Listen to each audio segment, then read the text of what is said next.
Hello, everybody, and welcome to another episode of the How to Carnivore podcast. Today, I'm joined by Jen and Ian Martin, who have an interesting sort of healing and health journey themselves and a very interesting perspective on health, not just purely from a nutritional perspective, but also emotional and related to trauma. And I think there's a lot that I can learn from them, and I think the same for you, hopefully. So, Jen is the author of a book called The Healing Compass. Ian is a kinesiologist and has a background in a range of health modalities. So welcome, Jen and Ian. You, Simon. Pleasure to be here. Great. Perhaps if we could start off with a bit of an understanding of how you guys arrived at your current health philosophy and what the journey has been for you to get here. Jen, if you want to kick it off. Yeah, sure. Well, it started off, my mum was always very interested in health and she was a marathon runner and all kinds of stuff. And so health was a really big deal to her, but her version of health.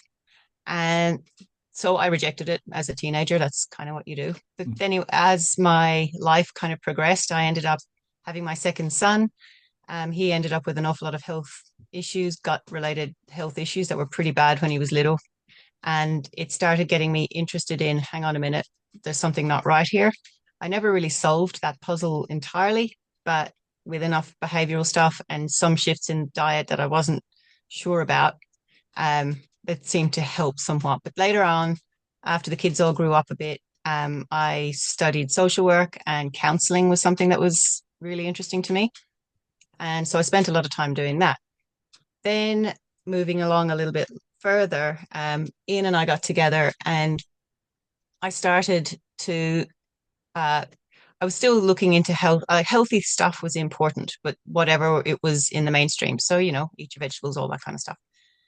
But then Ian and I started talking, and he started introducing me to a whole load of other things that I had no idea about, including personality type. Hmm. And so we talked about that a lot, and I was so keen to learn it. And then overlaid that with all the other things that I started finding, like Germany medicine and even the hormone impact on stress and between men and women. And over time, I started layering them all together, going, "Oh my God, this, listen to it's like listening on YouTube to all these different people. They've got they've all got their own little echo chambers." And it was Hmm. frustrating because I was going, "Oh, if only you knew about this. Hmm. If only you had this little piece of the puzzle, you I, that's bang on." I think you could say All that of them about. on their own. I think you could say Sorry. that about you could probably say that about a lot of carnivore podcasts as well, I think. Well, that's the Yeah, thing. Yeah. it seems to be a very common thread. A lot of people have to do a lot of readjustment in the way that they previously viewed a lot of various aspects of health and diet. Mm. Mm, yeah. So yeah, and that essentially had us having a conversation, and with the new clarity of mind that I hadn't had for some time, um, we've talked about putting this information down over the last however long. And then this one conversation, it was like, we should write a book. And I'm going, okay. So that was that. And I just started, and I'd intended to just do a skeleton and then have the two of us do it, but it just kept on coming together, and it ended up being just said, I think this is your book. Absolutely. Hmm. And Yeah, and that's Ian, basically how I got from there to here. okay, but so when you guys got together, you were both fairly open-minded about uh, health and alternative ways of healing, essentially. Yeah. Hmm. Yeah. Yeah, I've spent the greater proportion of my life in the health industry as a health practitioner. I'm a kinesiologist and got my first qualification in 93. So that's a considerable length of time now.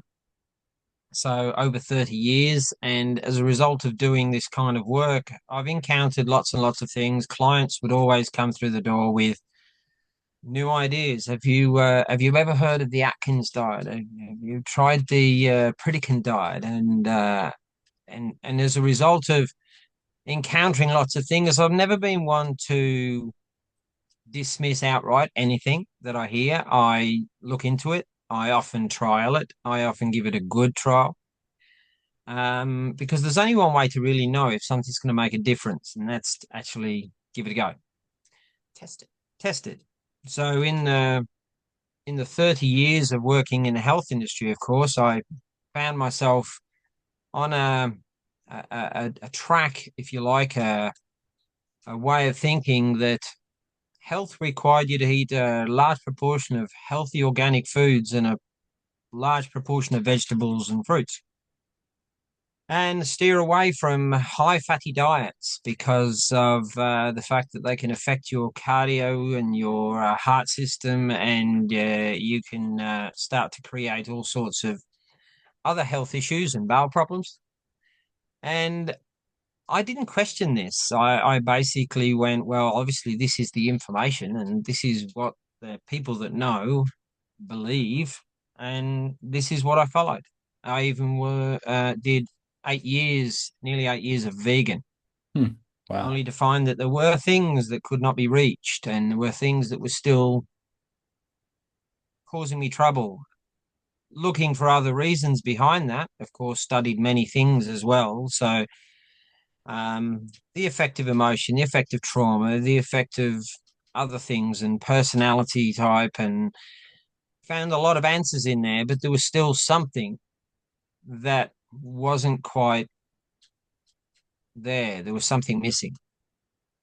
And Jen, not too long ago, probably about five months ago, said I want to do the carnivore diet. She'd been looking into podcasts, and so I says, well, that sounds like a great idea. I'd go for it.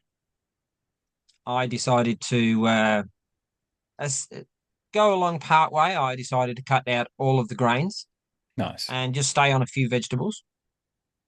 I was just doing a bit of a carbohydrate-free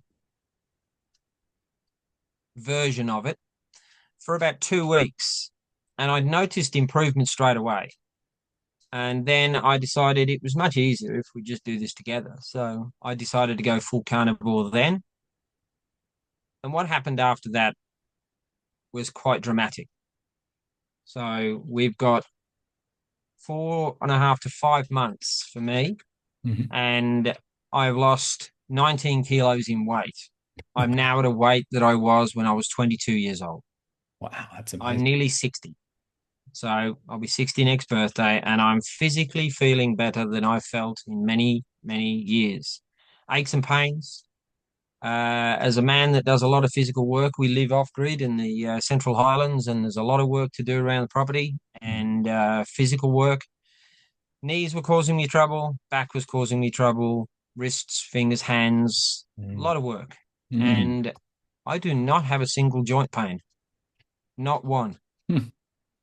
My energy is increased, mental clarity is increased, digestive, no digestive disorders. I've suffered with acidity my entire life, even when I was vegan.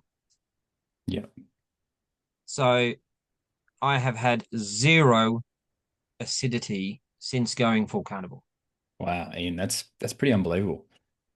Quite remarkable. I've spent years believing a lot of things that are contrary to the carnivore diet and Mm. advising others. And that's a struggle. Mm. Realizing that you've spent many years, albeit with the right intention, Mm. encouraging people to steer away from meat and fat and steer towards vegetable-based diet. I'm aware now that with the right intentions behind that, of course, I was doing what I thought was to be the best thing at the time. Now we know different. It's the Mm. best way to put it. Mm. Well, I commend you for changing your mind. A lot of people won't. I'm very open-minded to a lot of things, and I told you I will not reject anything until I've actually pushed it through its paces and checked it out. Mm. I'd only decided to do it for the 30 days. I looked at it and heard lots of people say, 30 days, that's all you need to do. And I'm thinking, because I had the whole menopausal thing, and that's a fun thing. Anyway, I was getting sick of it and I had to do something, which is what really gave me the motivation to just give it a go. And I can't say that all the symptoms are gone, but I certainly have a better idea of when they show up. what it's about. And in the meantime, I was also feeling kind of horrible. I just felt yucky. I was same joints aching. I'd put on a load of weight. So I've lost 12 kilos. Most of the menopausal symptoms have gone, or at least are certainly under better control, sleeping Mm. better, no joints pain. It's just been such a change, and the clarity of mind, because I was diagnosed with fibromyalgia many years ago. I Oh, never really believed it, but I still did have a lot of pain in my body that I was unexplainable. I couldn't understand neurological pain. So I just in a spot on my body, I'd end up having a lot of. It would feel like either like a burn or a bruise or something, and for no apparent reason. And haven't had that since. Haven't had Raynaud's since, which I've been having for years. Every winter, it's just lose sensation in my fingers and toes. That's gone completely. So yeah, lots and lots of changes that I did not expect. yeah, wow. You guys are Mm. really experiencing all the benefits. I mean, the Mm. lower inflammation, the better blood flow, the consistent satiety, you know, it really is life changing. And then you're just not getting all these plant toxins that are causing inflammation and all sorts of issues in your body, gut distress and that sort of thing. So, I'm glad to hear that you guys are, Yep. Are you still there? Yep. yeah, I'm glad to hear you guys are Yep. feeling so good. Did you both dive into strict carnivore straight up? And what did you start eating when you made the switch? Yes, I did. And then when Ian came on board, we also did that because the whole once I make a decision, it's like, well, I got to do this. And this is again a personality thing. So some personality types would prefer to do the dip the toe in, prefer to go a little slower and test as they go along. And some people go, it's an all or nothing kind of deal.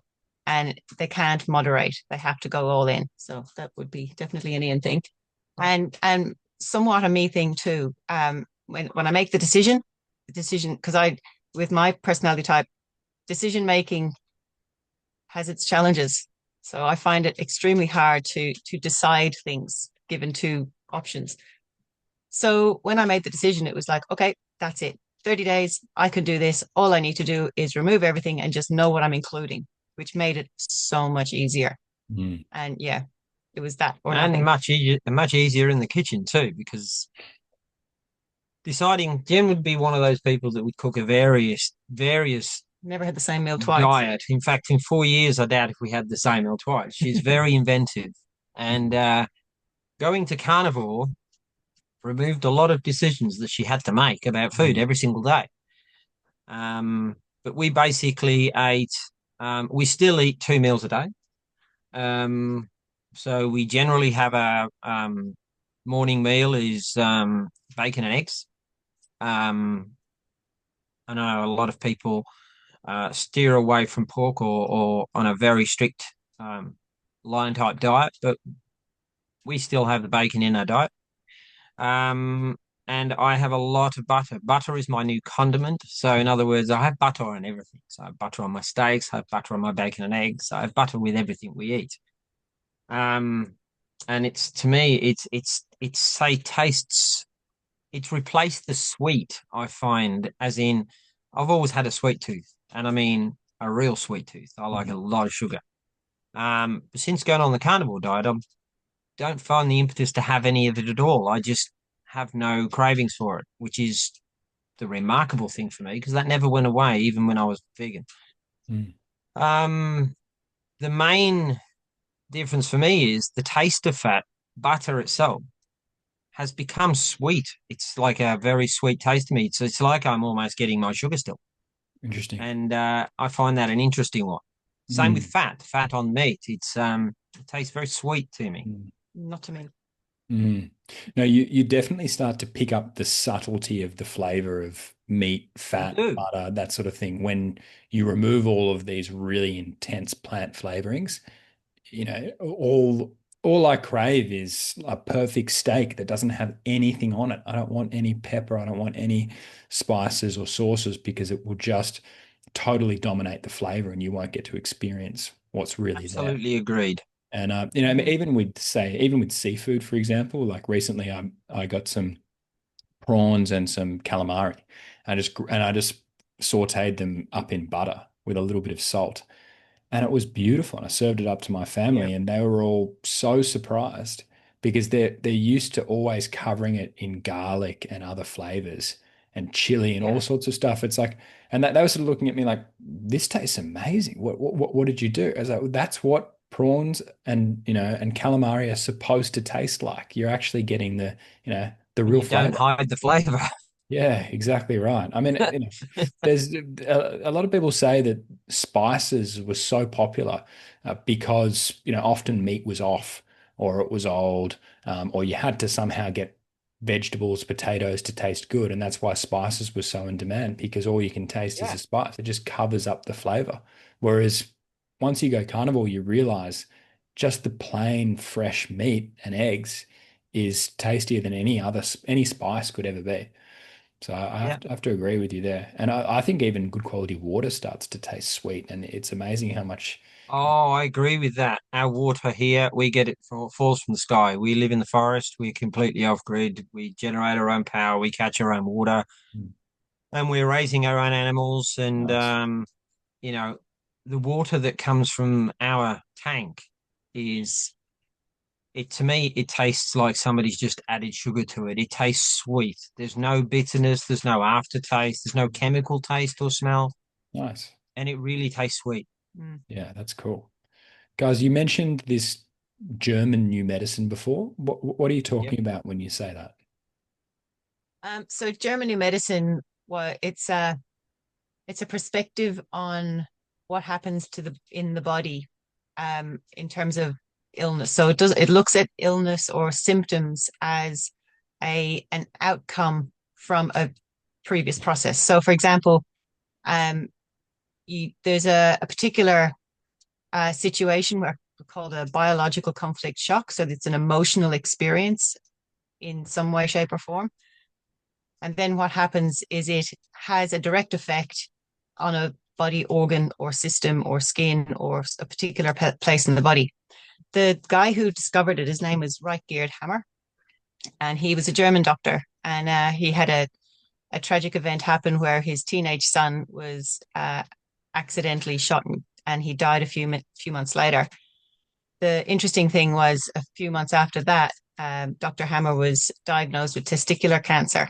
And being the curious guy that he was, he wondered if there was a connection between the loss of his son and the testicular cancer. Mm, So he worked in an oncology ward, which was kind of fortunate because he had all these people to talk to all the time. And he started finding a pattern. And he started finding that people who had particular conditions all had a very similar experience somewhere in their past. And so over the course of his life, he's studied up to, I think, over 60,000 people. And what he also noticed was there was on a CT scan, he could see a particular ring that would form on a particular spot of the brain that directly correlated with a particular organ. So all of the organs and the entire body system, it all has a story. And when people have symptoms, they think they're sick.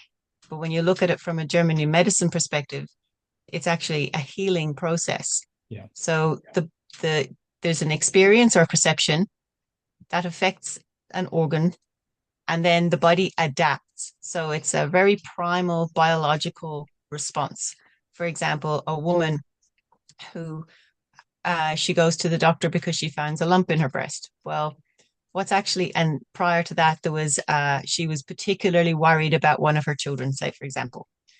And so the body, because she was so worried about their child, the body then starts to proliferate cells, which enhances her ability to nurture. Now, it's not practical, and In the breast. yes, and it's certainly not practical from in the world we live in now, but from a very, very primal viewpoint, the breast adapts to make it more possible for her to be able to nurture her child.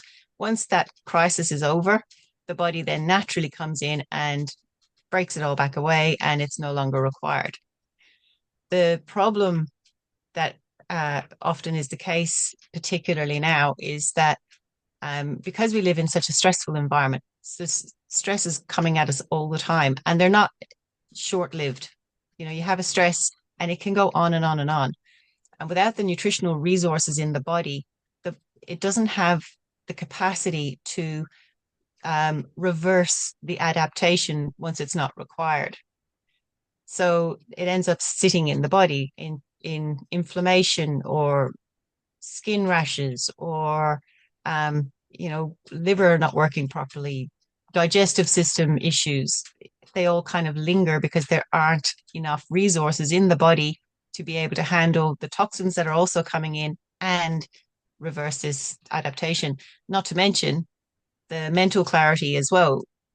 When people are kind of walking around in a fog, and it's so common, people just talk about brain fog all the time. Well, then you don't have the presence of mind to be able to look at the situation and know that it was in the past, that it was done then. Make the connection with the emotional trauma, make the connection with the conflict itself. Because that essentially undoes it. So you put the particular incident in its rightful place. It's no longer required anymore. And then it literally just goes away. As long as the body has the resources. Yeah. If you want somebody to build you a house, you can set all the right environment up, and you can contact the council and make sure all the paperwork is in place. You can clear the site. You can have everything in place, and except for providing the builder with the resources, the actual building materials. So the body often has all the things required for it to heal and to overcome any conflict shock and to overcome any adaptation that it creates to handle the conflict shock.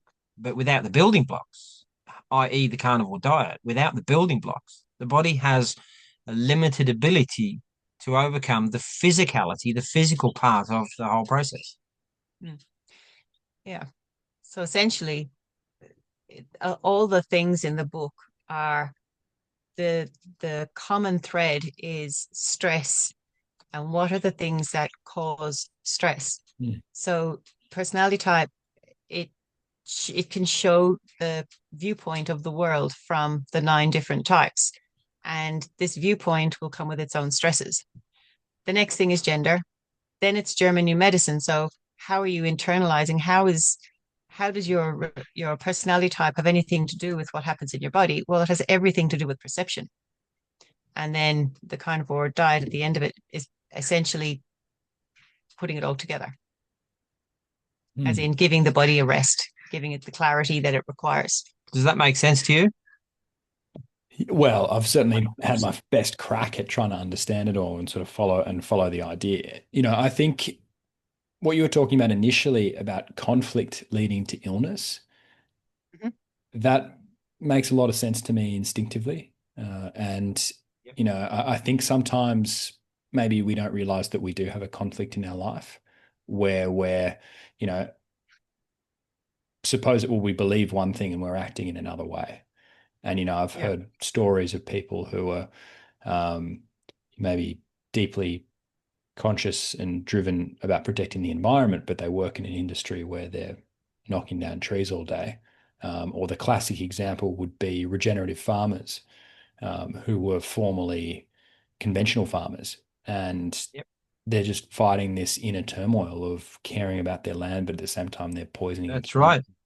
So, well, to look at that from a potential, and this isn't obviously prescriptive in any way, but so somebody who is doing something contrary to their beliefs and they feel bad about it, right? There's a particular, all the conflicts, they've all got different names. One of them is a self-devaluation conflict, and a self-devaluation specifically affects the connective tissue, the bones, the muscles. So a lot of people will start to find that their joints are aching. They've got all kinds of body issues, and they haven't injured it, but it comes from that.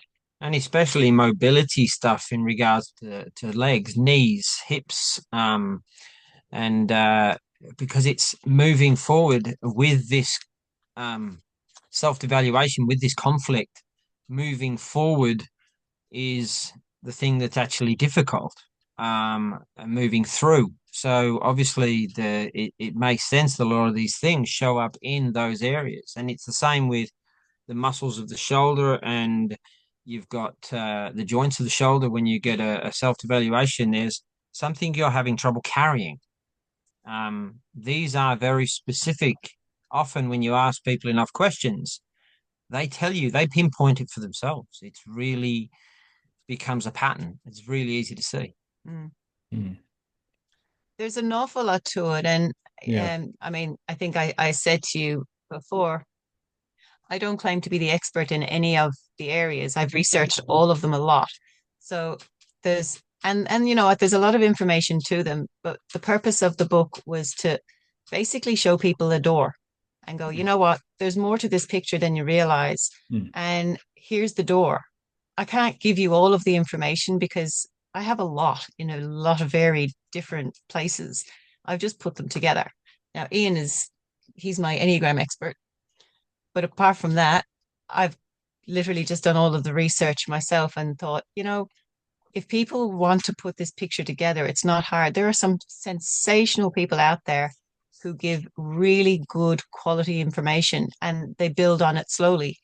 So to give all of the content of all of these topics in one conversation would be absolutely Yeah. impossible. It's Yeah. literally a pointing at doors. Mm. Yeah. And that's why Jen wrote the book as well. There is a needing to give people the options, a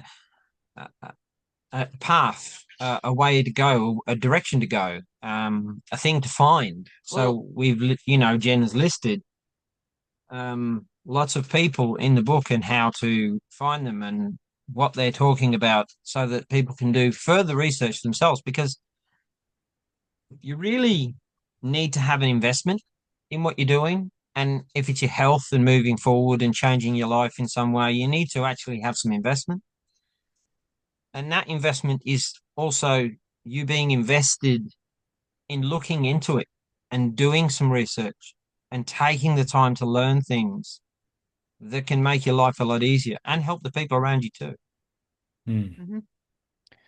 Yeah, because I mean, a lot of it does come back to stress, right? And I think that, Yes. this way of thinking about health, I think is really important, and it should sort of be in the vernacular and understanding of everybody. Because when somebody is struggling with something, or you feel that your health is suffering, it's sort of like a matter of, okay, as opposed to, all right, what symptom do I have? What medication can I take to mask that symptom? Because the symptom is the problem. The symptom is the result of some underlying cause, which is generally a stressor. And that Yes, stressor could be from eating a plant-heavy diet, or putting the wrong sort of fuel into yourself. But it also could be a stressor from poor sleep, or yes, working night shift, or working in an industry or career that you're not fully aligned with, or it could be family absolutely. issues, or all sorts of things. But the stresses, when they get too powerful, it's just like something gives. Yeah, well that's exactly right. And that's why having all of these different angles at that stress. So when you Mm. understand your personality type, it's a lot easier to see. So I'm a stress head. That's kind of how I roll. And so anxiety is my constant companion. Mm. And I thought there was something wrong with that, but it turns out that, you know what, it's got a role. It has a job to do. And when I start to recognize that it's getting out of control, as in I'm not seeing straight anymore, well, I then go, oh, right, my personality is doing its thing. Okay, let me be a little bit more logical about this. What are the action steps to get out of this? It's not a condition, it's my personality. And so it's turned on for a reason. And so then when I spot it, I can do something about it.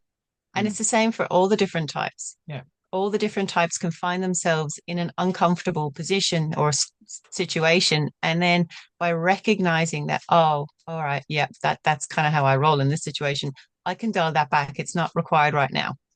It gives you a little bit more of a handle on your responses to your environment, which can reduce stress. So if Mm. we're looking at trying to come at it with all the different angles, even the German New Medicine, what that does is it tries to remove the stress of a diagnosis or a ache or a pain or a symptom of any sort. Instead of looking at it and going, oh my goodness, this is terrible, it's like, oh, excellent, my body's healing. Yeah, instead of something's wrong with me, there's something right with me. The system has a mechanism, and not knowing that that's part of the mechanism can Yeah. lead you to think there's something wrong. So, Mm. and as Jen mentioned, some aspects of the personality type overlays lots of various different aspects of health in so many ways. And certain personality types are more prone to certain conflicts and emotional traumas. Because to give a really brief description of the Enneagram, Mm. it works on the principle that there are 9 different personality types.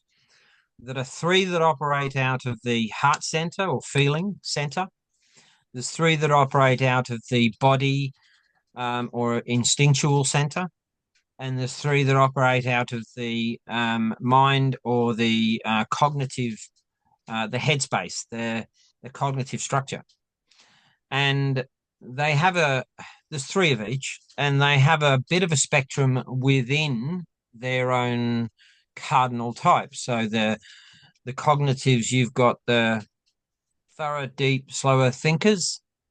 The researchers, they do a lot of science-based information. They're very heavy in data. They love to think, often in their own world by themselves, and they can often feel isolated from the world, or other people can feel isolated from them because they're in their heads all the time. And then you've got the one in the middle ground, which is the curious. They can tend to have a little bit more anxiety. They're looking for the why. They're questioning for underlying motives. They're looking for other information, not specifically on a specific subject, but more to do with people and what's going on for that person, and why does this happen and why does that happen. That's me. And that's Jen. Curious about lots of things to do with people and behavior. And then there's the other end of that spectrum, which is the fast thinking, problem solving, high energy, more adrenaline driven, fun junkie, and danger mouse. That tends to be where I live. So they all have their powers, their strengths. They share a common cognitive bond.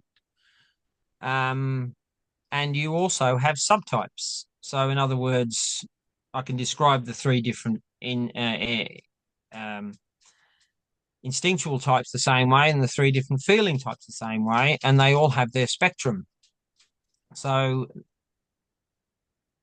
within their own type, you've got a subtype that you go to when you're in a stressed situation, and a subtype that you go to when you're in a less stressed environment, when you're actually feeling happy and secure, so that you can then draw on other resources and other tools.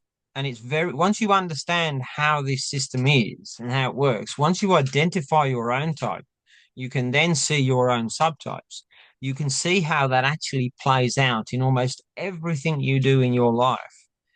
And as I said, some people tend to hold stuff in their body and generate body issues. Some people hold things in their mind and create all sorts of stresses in their mind, their mental stresses. And some people feel that in their heart. And some people then develop a lot of emotional stresses to do with the heart and feelings. And they can affect the tissues in the body that relate to those types of feelings. So it's fascinating when you start diving into the intricacies of how various different personality types work. Mm. And it's all part of the health picture, and it's all part of the whole, as we said, with going carnivore. Some of these types are going to go, oh, excellent, new challenge, let's jump in there, both feet, full on. And others are going to go, hang on, I want to step with a little bit more caution. Maybe I test this a little bit, take out a few carbohydrates, see what happens.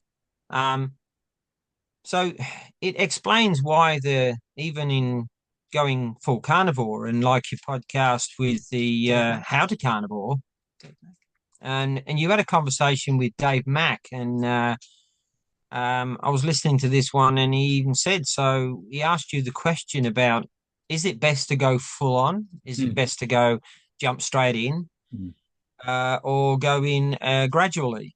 And you said, well, the evidence shows us that there's no harm for going straight in.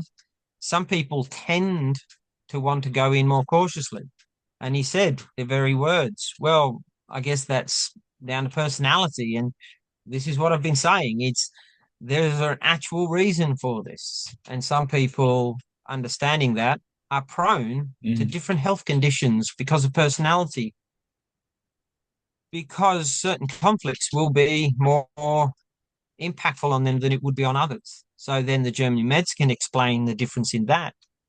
And knowing that we operate differently, some you get ladies working in a very male dominant industry, and you get men working in a quite a caring role, and you can find that the hormonal balance can be out with testosterone and estrogen, and these also impact on health, which is the reason why this is in the book as well. And the carnivore has been the thing that allows us to have the resources in order to handle all these various different stresses and traumas. Mhm. Yeah, very interesting perspective. First thing that sort of came to me was that we do see with the carnivore diet that by having a strict diet and by having perfect nutrition, it means people can handle stresses more easily. And, Yes. sort of a classic example is maybe like if you're a night shift worker or you've got a very stressful life or you're working extremely hard, 12, 14 hours every single day, we find that people can really survive and, sometimes thrive, but get through simply by nailing their diet because they're removing the stresses in one area. I Yep. think personally, I'm a fairly optimistic person, and I know that sometimes in life shit happens and there's nothing you can do. But I think sort of like Ain't that the truth? listening to what you guys are saying, it does make me reflect on my own life and think about any sort of stresses or conflicts that I have. And I know that there are a few, and I'm sure most people have a few. And if you sort of step back and say, all right, well, and this is a message for a lot of people who are listening to this show who are a carnivore, presumably. You're nailing things so much in one area of your life, which is your nutrition, which is so important. And there's an argument to be made for that being the most important part of your health. But if you're Yep. letting things go in other areas, and that might be things like relationships that deep down are a conflict that don't align with Yep. you and they're a stressor, then you're really doing yourself a disservice. And I Yep. know that a lot of these sorts of themes, they actually remind me quite a bit of the guys who are really into light and circadian health, and like Dr. Max or Yes. Dr. Jalal Khan, like, because I've spoken to them about these sorts of things before. And, they're sort of, I would say, over-indexed on the power of the light, but also into nutrition. And, I'm Yep. overly indexed on into Well, nutrition. we could talk for hours on the multitudes of different modalities out there, which all Mm. still reflect and overlay these same things. We work with frequency. We operate a physiospec system, which is working with frequency within the cell structures of the body as well. We've also worked with terahertz frequency, which is to create a more harmonious frequency space within the system. But again, you're working with a vessel, you're working with the body. And for light to work, vibration to work, frequency to work, that body needs to actually be a better tuned organ for those things to amplify the beneficial effects of those things and to find the things that are causing a disarray in the frequencies too. And your healthier vessel, not just the body, but your mind. As you've noticed, and I keep hearing the same thing when I listen to podcasts on carnivore, the mental clarity that's created allows us the extra tool of being able to make these connections. Yeah, agreed. Definitely. Yeah. Yeah. It's almost like lifting the fog or lifting the, Yes. yeah, because Yes, absolutely. there are things that are blocking our senses. And when carnivore does get you into a position where, okay, I can see clearly now. And you start to notice things about your life. And, even like Jen mentioning, how long she used to spend preparing food, that can be a huge one for people as well. Because they say, wait a second, Absolutely. 4 hours of my day is like preparing food and cleaning up and all that sort of thing. And the rest. Yeah, and Well, you start to think that's not actually who I am or what I want to be. I want to do other stuff in life, particularly, if you're also feeding others. Yeah, exactly. yeah, well, Jen made that comment when we went after going carnivore. She goes, "My life has just become so much easier. I don't have to spend hours deciding what to buy at the shops, and I don't have to Grocery spend shopping. hours preparing it and cooking it." Grocery shopping is so easy. Mm. And And another we have our theme own that comes, chicken, so yeah, another thing that the theme that comes up, from hearing you guys talk about these ideas is that the symptoms are actually helpful signals. And I've spoken yes. to a lot of people who are carnivore, and including some of my friends, and I'll often ask them, look, are you glad you had all these health troubles? Whether they had a major autoimmune condition, they had severe migraines, they had, they were obese, or they had gut issues. Now that you've fixed that, are you glad? Because the reality is, you're now setting yourself up for a lifetime of great health. And sure, years or decades have passed and you've struggled, but the fact that you had those symptoms led to a real change, and now Yeah, you're going to have a much better life. Phil Escott has his book is called um, Autoimmune, Autoimmune Disease, the best thing that ever happened to me. And yeah. Absolutely. yeah, like And so, that. if you guys want to talk to the symptoms as helpful signals, because I think that's a good concept. Yeah, well, that's the thing. And the thing is, without struggle, there's no growth. So you end up stagnant. Hmm, So it's true. the and that's what the symptoms are. They're an indicator to tell you that something is going on here, and it's worth paying attention to, especially Mhm. recurrent ones. So when you talk about chronic illness, um, so I think it's layered as well, because I think everything is pretty much layered. But body not having the resources, and then also not having the mental clarity to resolve the conflict. So therefore, you have an initial conflict. It affects a part of your body, so let's say skin rash of some sort. And then every so often, this skin rash keeps on coming up. It keeps on coming up. And you go, well, I'm just keep putting cream on it. It's not going away. But at the very first time that conflict was experienced, there was an environment. There was a whole bunch of things. There was smells. There was things you could see. There was people. There was all kinds of stuff and things that you were doing at that moment that get registered in the body. And so then as life goes on and you're not fully able to resolve that for whatever reason, when the body gets an indication that this could possibly maybe happen again, it reacts again, which So, then leads into this chronic effect. so yeah, you find yourself in the same environment. So again, there's a lot of good information out there in the terrain theory as well, that really makes quite a lot of sense when you start relating that to health. But as far as the environment goes, as Jen said, the environment that was there at the time of the stress can also be a trigger whenever you're in that same environment, around that same type of person, around that same type of condition, for that stress response in the body to reoccur.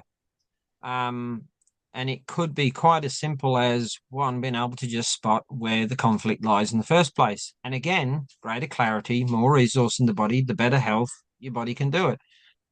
Actually, For carry on. yeah, I was just going to say Melissa Sell, who does a lot of work in the German new medicine space.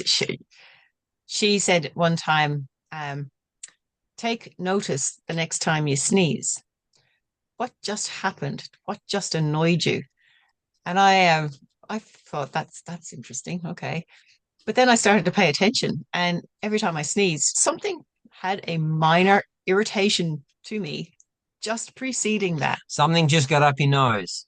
Hmm, Yeah, it's just, literally. and then you sneeze. It's like, It's an oh, emotional response, and the body is expelling it. I want to get this gone. Let's get it out.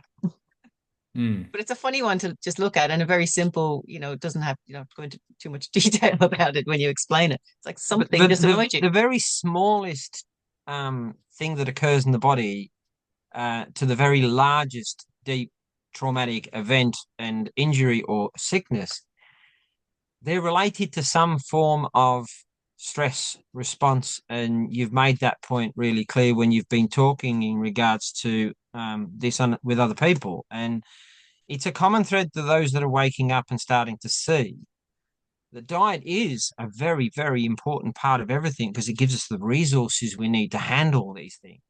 But stress is definitely an underlying marker with a lot of it. And how we experience stress is the point of the book. But as you said, I think it's a really important point you made, which is that are we grateful retrospectively that we've actually experienced this? And I believe that anybody with a truly open mind would actually agree that yes, they are. And the philosophers of old go back to Confucius, where strong winds blow, tall timbers grow. So they knew that where there is adversity, you can gain strength. And unless you have the adversity, you don't know that kind of strength. And these things are really, really important to understand about us. We do need the learning experience, and we do need the healing experience to actually realize just how firmly and strongly we need to believe we're on the right path and to know what the right path is too. Yeah, I suppose you don't want to go avoiding all stresses altogether. No. Stress is part of it. It's a trigger. As soon as one of us is experiencing some kind of discomfort or pain and tells the other, we look at it and go, that's interesting. Wonder what's behind that one. And we do a little bit of an investigation. I'm a kinesiologist. I can muscle test a lot of things. I can test whether it's electrical or emotional or nutritional or structural or and pinpoint it a little bit faster. There's a lot of modalities that you can use that you can help with. We can even test to see what type of conflicts are running. We can actually test to see if your body is requiring more of or less of a certain type of nutrition or food. There's lots of things you can test using kinesiology. It's a very useful modality and been doing that for over 30 years. But they're all just tools, and they're all just tools to help us identify patterns. And patterns are what we should really pay attention to, because whenever I feel this pain, it's just after I ate this. Yes, well, that's a sign you shouldn't probably eat that. So, whenever I hit my hand with a hammer, it hurts. Yes, well, then don't hit your hand with a hammer. These are necessary learning things. We need to know the patterns. The patterns are there, and those are obviously very silly, blunt versions of that. But patterns are still there. It's the same with behaviors, with people, relationships, how we handle those conflicts within relationships. We need to know that there are better tools. Absolutely. All right, Jen and Ian Martin, thank you so much for joining me today, sharing your story about your own carnivore journeys, and also your wisdom about these concepts of German new medicine and the Enneagram. And if you guys are curious, about these ideas, you should check out Jen's book, The Healing Compass. And also I'll include in the description, a way that you can get in touch with Jen and Ian if you'd like to. That'd be great, because we're very happy for people to actually contact us directly if they want more information, a bit more clarity, want help, or even personal help on something that's going on. Personality typing, just to help pinpoint a few of the stresses that can come up in their world. Very happy to help people personally as well. And it's time when you learn things like yourself, you learn about the carnivore diet, you're spending your time helping other people become aware of it, and investing in other people is how we grow as people. And also I've got almost finished the next book, which goes into it all a little bit deeper again, but it's a very different perspective of this one. Okay. Nice. You're a prolific author now, Jen. It's impressive. So much fun. I did not for 1 second think I'd enjoy it so much. It's brilliant. I love it. Good on you. All right. Well, look, it's been a pleasure to chat with you. It's a breath of fresh air when you speak to people of like mind that have got the right picture. Yeah, really appreciate it. Excellent. Thanks for your time, guys.